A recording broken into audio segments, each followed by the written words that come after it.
Hey, beautiful people, my name is Kristen. Thank you for taking some time out of your day to watch this, to spend time with me on my channel as we discuss the Penguin Classics tag. I actually was not tagged specifically in this. I watched this tag on Michael K Vaughn's channel. I will leave his link below. And it was originally produced by Steve Donohue, which I can also leave that original tag below. And I'm even adapting it a little because I specifically collect Penguin cloth-bound classics. So this is now the Penguin cloth-bound classic tag for me. But when I tag people, please use the prompts as the regular Penguin tag, and you don't even have to necessarily talk exclusively about Penguin classics. It's just classics and just books in general for that matter. I think it's a pretty adaptable tag, and I'm adapting it up front a little bit, so that's just my disclaimer and my freedom to all that you can always just make a tag kind of your own and have fun with it. That's what we're here. So number one, the Penguin Classics are the best reprint volumes in the whole world. I kind of agree. That's why I collect them. How many do you own? So out of this is what we're talking about when we talk about the classic Penguin cloth bounds. They have actual material. It is imprinted with the ink. This will, if you've got sweaty, hot hands, I've learned it rubs off as you're reading it. So you have to kind of baby them a little bit, but that's what we're talking about. So of these, there have been 93 as of this video that have been published. There's some in the works right now, but as of this exact moment, there's 93, and I own 40 of them. Penguins evolved 70 million years ago. I'm sure there's carbon dating and everything, but it's kind of interesting because it's like, how do they know that? What's your history with Penguin Classics?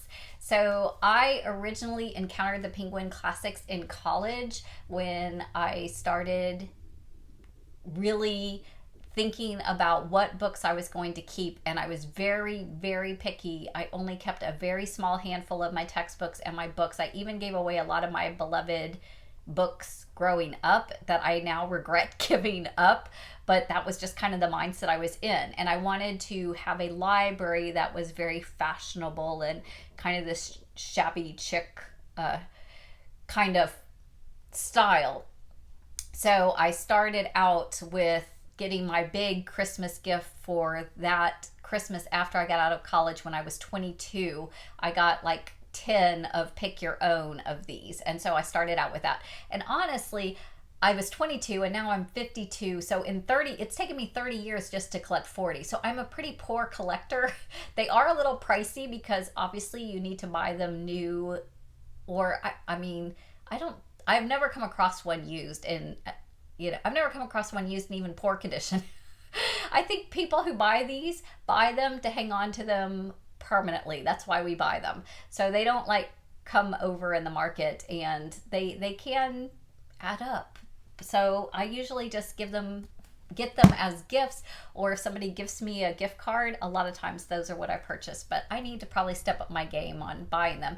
The other thing that deterred me that goes with my history is I wanted to read my classics. I didn't want to just keep on accumulating. What I realized I think I was 37, somewhere in there, and I realized I owned all these books that I had never read. And so I made a goal to slow down intentionally the purchasing until I had read some. And so almost all of these 40 that I own, I think out of the 40 I own, I'm looking at my TBR stack, because if it's over here, I have read it. If it's over there, I think there's only 3 or 4 on my pile of those that I own that I have not read. So another fun tidbit of penguin history is that I have always loved penguins. That's been one of my kind of spirit animals. And when I had my children, the nursery was penguins. Everything was light blue and ice caps and penguin everything, penguin quilts, penguin mobiles, penguin stuffed animals. And I didn't care if it was a boy or girl. It's before I even knew if it was a boy or girl. It's like, nope, if it's a girl, everything's going to be light blue and penguins. That's just what you get. Now I had two boys. So it worked out. It worked out. And they still actually are very fond of penguins. They're not in love with penguins like I am, but they don't hate on the penguins. They have warm, fuzzy feelings about penguins. So that's my history with penguins and penguin classics. Number 3, the Penguin Classic logo is a penguin, the world's most famous flightless bird. What is a classic that did not take flight for you? So I am willing to revisit this, which is why I still own it, but Vanity Fair. And this book actually is made into a penguin cloth-bound classic, but I haven't bought it yet because I'm not particularly fond of this book. And there's so many others, obviously 50 available, that I do want to read and want to own. So eventually I will own Vanity Fair in this, and I probably will give it another chance. It's one of those classics where William Makepeace Thackeray was writing for a I think it was a magazine. It may have been some kind of, monthly publication. So the stories were short and sweet, and they were loosely connected. But when it was put together all in this book, I just had a hard time kind of following it and getting into the characters, and I just kind of put it aside. I tried like 200 pages, and I said, you know what, we're just going to put this aside. So it's okay to DNF even a classic. I do it. Number 4, the emperor penguin is the most recognizable species, but the ADELIE, ADELIE, I'll do a little thing. He's the favorite. Is he your favorite? What is your favorite penguin classic? So if you're talking about the cloth bounds, my favorite is probably the new 1984 with all the eyeballs. I'm just really obsessed with the color of this, with the style of this, with all the eyeballs, which is really funny because at Halloween when they come out with all the eyeball kind of decorations, they creep me out and gross me out, and I would never, I wouldn't forbid my children to buy those, but I was not happy when that was the decorations that they picked out. But I love this. I also have to say 20,000 Leagues Under the Sea is one of my top 10 all-time favorite classics, and this cover is also amazing with the jellyfish. And then I love this book, Woman in White by Wilkie Collins. I think the birds are just outstanding, and again, this is one of my top 10 all-time favorite classics. And honestly, to be perfectly real, those are probably both in my top 10 favorite books of all time.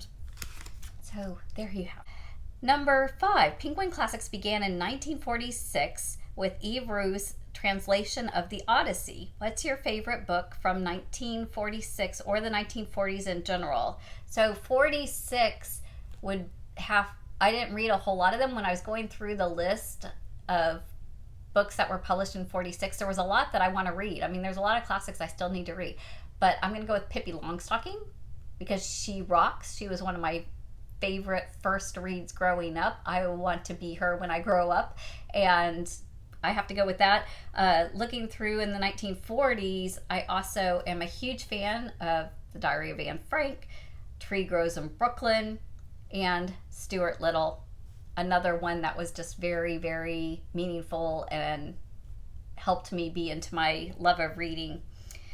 And number 6, Penguin Classic tries to enshrine the classics of literature. Name some books you'd like to see enshrined. So again, these are in other versions of Penguin Classics, but for this cloth bound, I would love them to do some J.R.R. Tolkien.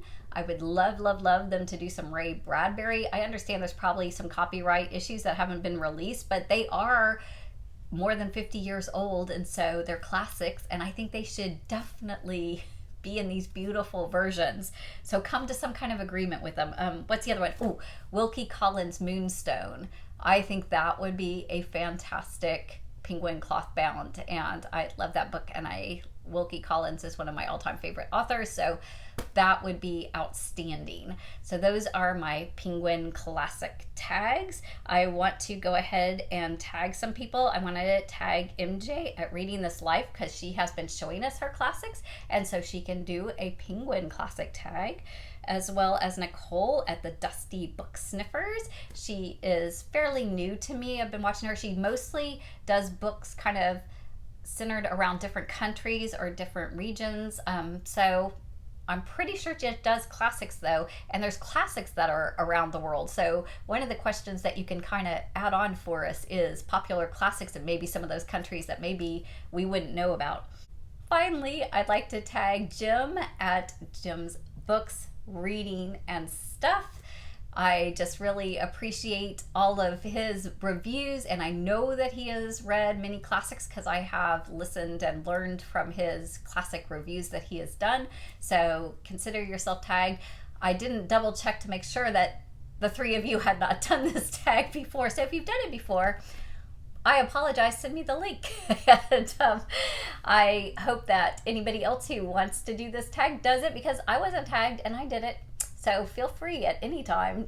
If you see an inspiration, we just go for it. That's how we operate in BookTube land. So thank you for stopping by. Like and subscribe if you haven't already. Have a splendid day. Happy reading.